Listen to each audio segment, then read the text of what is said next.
10 years in the making. More. The Way of Water, Avatar.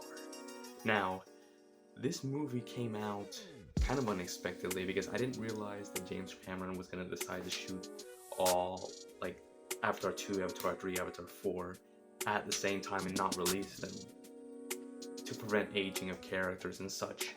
It's a very good, interesting delay because to have, like, since the first Avatar came out like 2009, 2010, and now in 2022, that's a huge gap. But they definitely poured all the money onto this. They took all the money of the world and they poured it onto this film, I promise you. Avatar The Way of the Water honestly just kind of follows the events that just happened. They use, like, it's not even a spoiler, they use some BS way to make the villain come back. And honestly, the movie has no plot. Okay, it has a plot, don't get me wrong, but like, the plot is just so, like, unnecessary for the movie. Like, they don't really build on it much, they don't care. They're more about making a picture, painting with a canvas.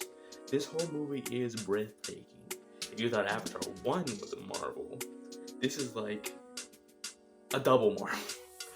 Like, they just found a way to make it even more beautiful and even more spectacular. Like, cinematography, since they're literally dumping cash into this, like, millions, billions of dollars into this project. Of course, cinematography is gonna be a 10. It actually, like, 10 plus, because it just does what has never been done before. It's difficult in this day and age when there's so much that's already been done. Now, for characters, like, I don't really feel like the characters, like, in comparison to the first one, they're about similar. I actually think there might have been slightly more character development in the first one, and more of a plot development in the first one. So, it's kind of hard to say. They developed, it's kind of like a free world movie. So it's not actually like a plot.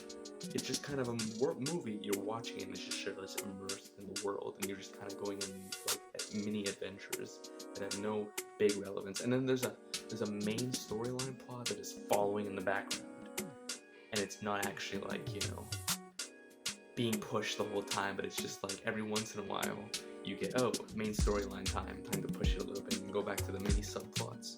Which honestly, making this a free world thing actually kind of worked well, considering that this movie is long. It's so long. Oh my gosh, it's so long.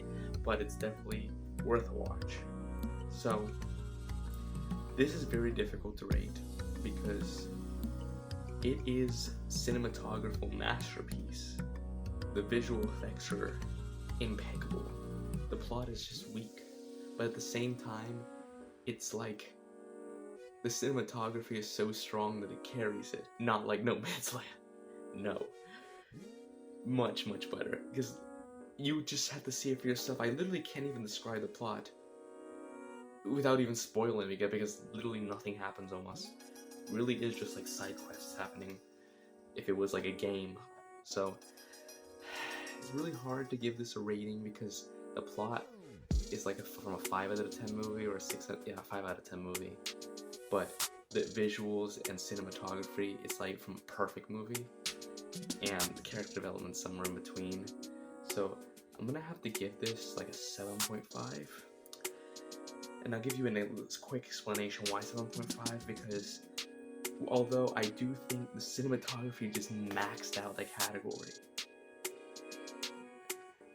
I want to give it an 8, I really do, but if you look at the plot, it's just not great. It's just very mediocre, and it's obvious that they didn't even care, because the movie is strong enough to pull it based on the visual effects, to pull up the plot.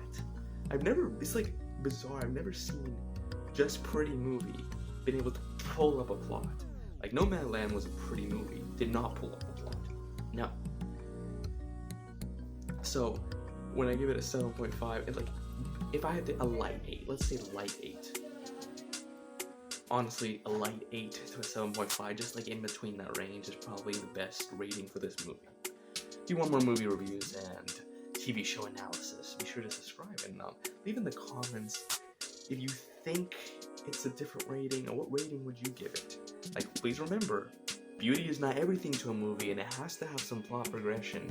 But I want to see what you think in the comments. So I'll see you in the next one.